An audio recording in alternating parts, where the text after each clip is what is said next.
Okay. Well, welcome everybody to Public Spaces, Happy Faces. We're going to talk a little bit about our county government and library system partnerships that are in place to support patrons experiencing homelessness. So I'll turn it over to Andrea. So I'm Andrea Hansen-Miller, and I'm a licensed clinical social worker with Hennepin County on a housing-focused team where I'm the embedded social worker within the Minneapolis Central Library. I've been in this role for about 2 years and have been practicing at a master's level since 2016. My name is Justin Dempsey. I'm the social work unit supervisor with Hennepin County. I've been with the county for about 8 years and in this role for the past 3 years. So just to give you a little background, Hennepin County, we are located in Minnesota. We are the largest county in the state, and we are the 34th most populous county in the United States. So Minneapolis is located in Hennepin County. The team that I have the honor of working alongside of is made up of 14 social workers. In our unit, each social worker has a subpopulation within the homeless response system where they act as the subject matter expert in that they learn and understand all of the resources and systems that can support a person within one of these subgroups. These social workers then share out this information across the entire homeless response system through such platforms as presentations, formal, informal case conferencing, to list a few. Some of the populations that they specialize in are working with unsheltered folk, veterans, youth, young adult, folks with a substance use disorder, or those who are non-citizens, to name a few. Additionally, on this team, we have two fantastic social workers who are embedded in two of our libraries within our community who you're going to learn about today. My team, we sit within a larger program made up of 5 units in total, all providing direct housing case management services.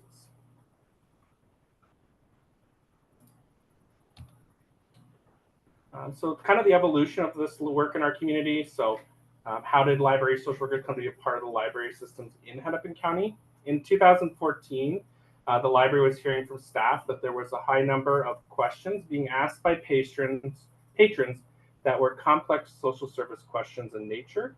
And due to this, and this is due to the complex systems that exist to deliver our social services.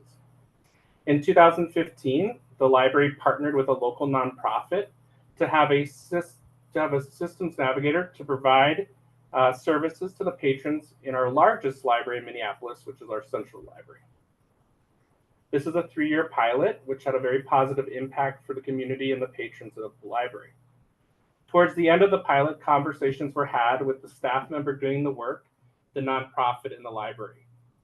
The library and County Human Services decided to enter into a MOU, or a Memorandum of Understanding, where the County Human Services Department would jointly fund a social worker position, or this navigation position, with the library. So we split the costs in half. Essentially, we were able to take the current staff doing the work, the system navigation work, and bring them into the county to do the same work. And this transition happened about 2019. This slide transitions a little bit into greater detail on the changes that have occurred since then. I do want to mention that within our central library, there's a Patrons Experiencing Homelessness Advisory Board, which you're going to learn about today. This was established in 2016 and is previously co-led by the systems navigator and now our social worker within central library and a library staff member. The advisory board provides guidance on services provided by the social worker. They provide feedback on current programming and ideas for future programming, and they also provide feedback on current and proposed library policies. Eventually, the staff who was doing the system navigator work was able to grow within the county and has moved into a supervisor position. We took a hard look at the now vacant position, the needs that were being seen in our library, and also guidance from the Patrons Experiencing Homelessness Advisory Board. In the end, we decided to reclass the position to a senior social worker. And this is now the work that Andrea, who's here today, is doing. In 2021, we hired a clinical social worker We also got to create a space where the social worker could be easily found. We now have a social services office on the first floor and is easily accessible to the patrons. Also in 2021, we became more data informed. I'm going to share some of our data insights in the program data in a few minutes. In 2022, based on this data collection and feedback from partners and community members, we were able to add a second social worker through the same MOU process within a different urban library that had been identified by library staff as that would benefit from having a social worker on site.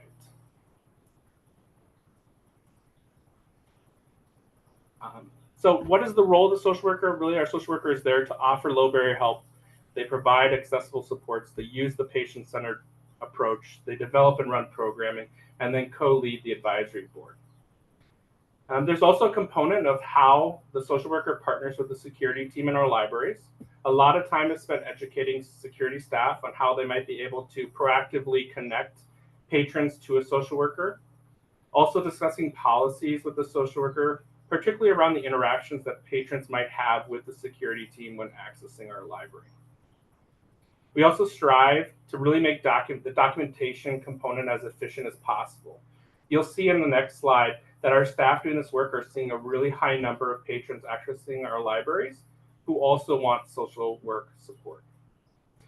Along with these documentation efficiencies, we wanted to make sure that we were data informed.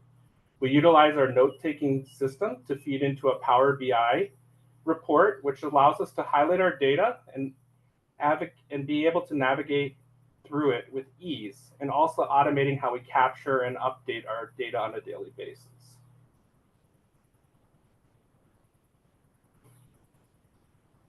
So I have the cumulative data for 2023. This is 2 social workers doing this work.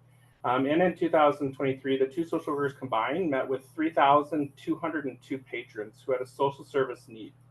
At our central library, the social worker met with over 2,000 individuals, and she's only in this library 4 days a week. Additionally, the 2 social workers were able to complete 111 housing assessments and assist 90 patrons to move into permanent housing directly from the library. You can see in the graph that folks are coming to me with the social workers for a variety of needs, with housing being the highest, but many others as well. I think some of the reasons for our success is having the social workers be able to have access to HMIS, which is our Homeless Management Information System. Many times, our social workers in the libraries are able to connect the patron to their assigned housing worker, or help them connect to an open coordinated entry referral they may not know about, or be able to provide an update to their coordinated entry referral. I think also making sure our staff have access to the resources that they need. The 2 social workers sit within a housing focused unit, and they have access to a variety of systems and knowledge to help them provide their work more efficiently and effectively. We've also tried to streamline our services so more folks can be assisted by allowing staff to have time to do the work with the people and not be hindered by paperwork, which many times can be duplicative or unnecessary. I'm going to turn it over to you. Okay, yeah. So our advisory board is specific to the Minneapolis Central Library branch. However, it is connected to our library systems community engagement team to ensure that the themes are heard on a larger scale, especially within the community of practice that focuses on working with patrons experiencing homelessness. The board members are voted in for a 1-year term. After submitting an application, current board members review the applications and vote new members in. At each meeting, we provide a meal and coffee along with bus tokens, and at the end of the year, members receive an appreciation gift.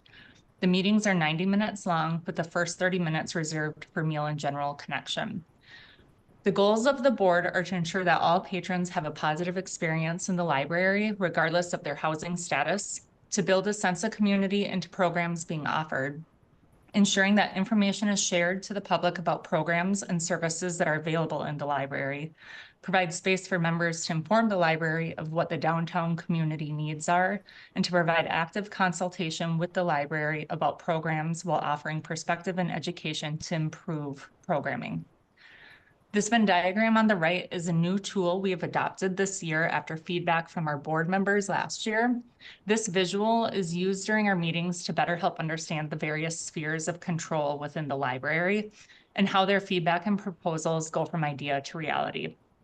We provided an overview of what each sphere does and what decisions they make, so there was understanding on where their feedback can move quickly through decision-making and where there is less control and therefore more hoops to navigate. In the meetings, we identify where their suggestions are located on the diagram, and then at the next meeting, provide an update on what action was taken and where the proposal is currently sitting, so the board can decide what next steps they'd like to take, or if we need to wait for a response. Next slide. So the advisory board does a lot for developing new programming and providing feedback to staff about current programming. Staff who lead programs are invited to come to the meeting and have a more in-depth discussion about their programs so they can get ideas on how the program may be more inclusive to individuals who are homeless. Barriers we learned about were having pre-registration only events, which can be difficult for individuals who may not be able to plan ahead, or events that go until 7 p.m. because that's the curfew at the shelters. They've also offered suggestions of starting programs and tabling events at 8 a.m. when the atrium is open and people are waiting for the physical library to open at 9 a.m. The board also provides suggestions for new programming that is relevant and interesting, enhancing housing and security. Oftentimes, these are suggestions we can move fairly fast on, as we are really just needing to identify the staffing, cost, space, and time. Often with new program ideas, we will identify the staff member at the library who is interested in taking it on, and then we'll arrange for a test run at an upcoming coffee and conversations to see what the wider interest level is with our patrons who are homeless. This is then used in the program proposal we submit, along with deciding how often a program would run and when to launch. They've also been essential for providing input on advertising. They were really proud of the change made to our events guide last year to include just a basic calendar with less words that could be a quick go-to guide for people on what is happening when at the library. They've also helped us identify key locations in the community to share these event guides with, while also being their own ambassadors of programming by word of mouth. Next slide. Okay. So these are some of the programs at our library that are heavily involved with the board. Zamia has been running for several years. However, many of our board members are also active participants, and it's a place that is specifically identified for people with lived experience to build a creative community. Coffee and Conversations is designed to offer a low-key environment where learning from each other, sharing new viewpoints, and having conversation with someone you may not have otherwise approached in your daily life is at its core. This begins early in the morning when a program room is open, but the main library is still closed. This is also where we often test run program ideas that the board has. Our functional mending program came from conversations the board had about belongings and the wear and tear from being highly mobile. We were able to find a staff member who's skilled in repairs to help lead the charge. We initially started with a practice run at Coffee and Conversations where we all learned how to mend a bag. This program has been a lot of fun for the participants and for the staff because there's a lot of co-learning and problem solving happening. We've repaired a lot of jackets, snow boots, backpacks, and pants during this program. And we're actually currently in the process of moving this to the next level by recruiting volunteers to also help us. We also have resource fairs that are designed to bring services directly to the patrons. The housing fair is highly tailored to the patron population, and the board provides input on the agencies that should be present. We are currently looking for ways for board members to become even more involved with this program and are looking into having them become official volunteers of the library, which would increase their opportunities for responsibility and also develop new skill sets. Next page. So many of the members experience the library on an almost daily basis. So there are many other topics that are discussed during the board meetings. It's become a place for policies to be reviewed if the policy impacts patron experience. Because of their frequent usage of the library space, members are some of the first people to share when something isn't working or needs to be fixed. This was the case when floor indicator lights burnt out in the elevators. In the spheres of control, this one actually took a while due to the cost of replacing the lights and that the issue sat very clearly in facilities control. So members shared stories of how the lights not working made them feel like they didn't matter, that they had an increased anxiety over not knowing if the elevator was going to stop on the floor they wanted, and also made us all consider how, with all of the other stressors in their lives, this could be a trigger point for further escalation when a simple thing that is expected to work doesn't. These stories helped compel facilities to take action and replace all the lights. We are also one of the only places downtown with public bathrooms. So this is a theme that is often discussed, and it can include topics spanning from the safety of the space, how security interacts with the bathrooms, and also improved accessibility. One huge win for the board that came through discussions around substance use in the bathrooms is the addition of peer support specialists. This has been years in development, and last year we found an opportune moment to resurrect their proposal when the library system decided to pursue a grant through the opioid settlement funds. Their input was directly used for the proposal, as well as what services would be most responsive to the needs of patrons at Central. So we're really excited because these peer support services actually begin at our library in just a few weeks.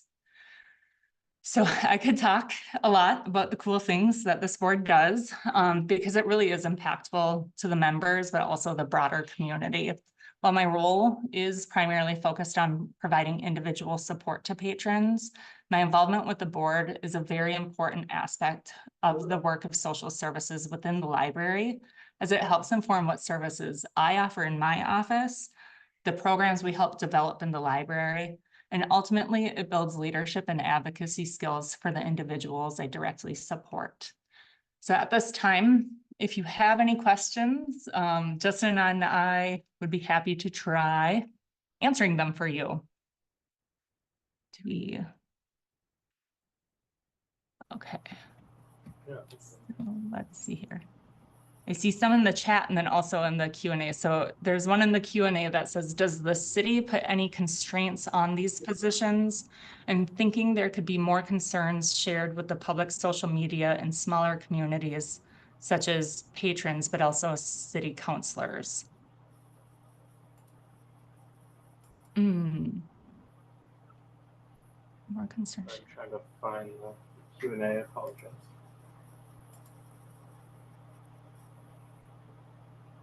Can you read one more time? I can't see the Q&A for some reason. Yeah, so the Q&A question is asking if the city puts any constraints on the positions. And if there's like more concerns shared with the public social media in smaller communities.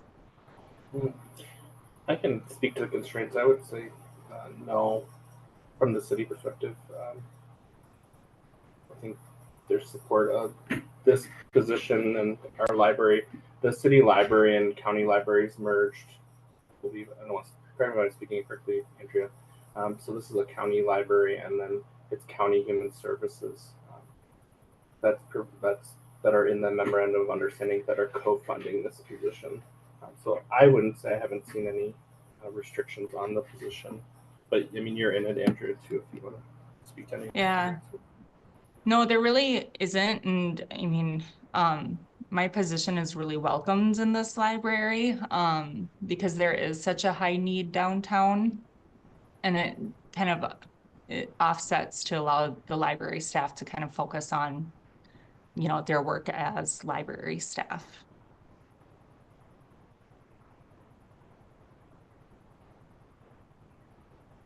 Does anybody else have any questions?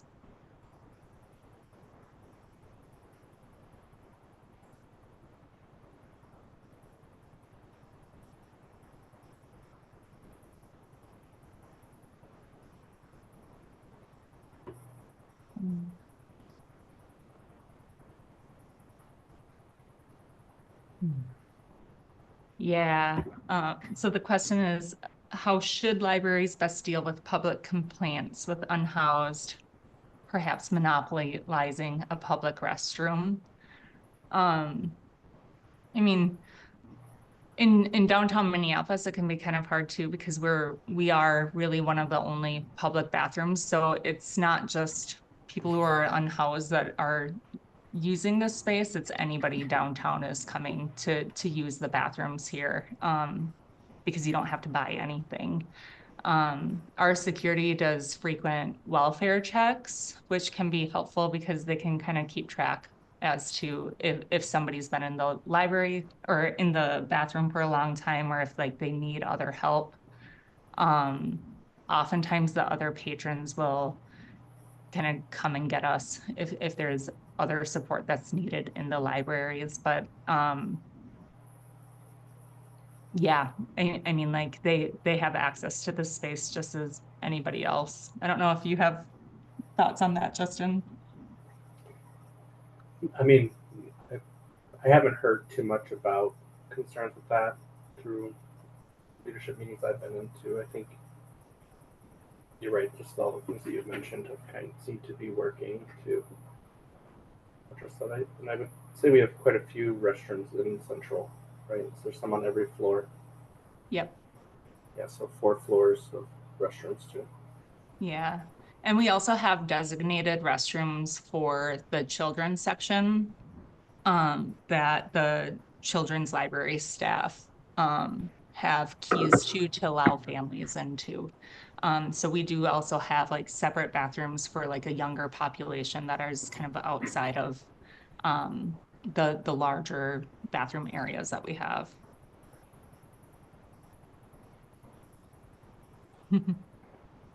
And then how best to deal with customer complaints about unhoused customers even being in the library? Yeah. I feel like our library staff do such an amazing job at addressing this with individuals. I know like they have some tip sheets that they use. I like my role is not to provide training specifically. I know some social workers in libraries, that's like a big thing that they do. But a lot of the times it's just acknowledging, that that's how they feel, but then also like offering like, there's another place in the library that you can sit if this is bothering you. This is a public space. I know that that's commonly used as a response, as well as just, acknowledging that it is a public space that many people are able to use.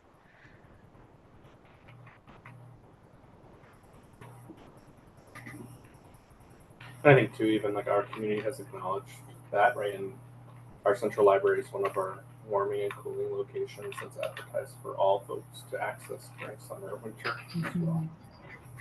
We do have a large atrium area, so I would even say like at city and county government, we just acknowledge like this is a space for everybody, and so we actually advertise it as a cooling and warming center too.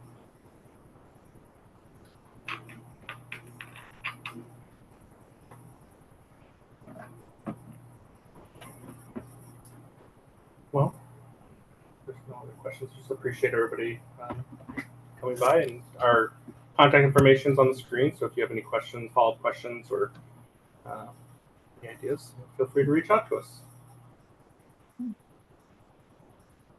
Thank you. Thank you.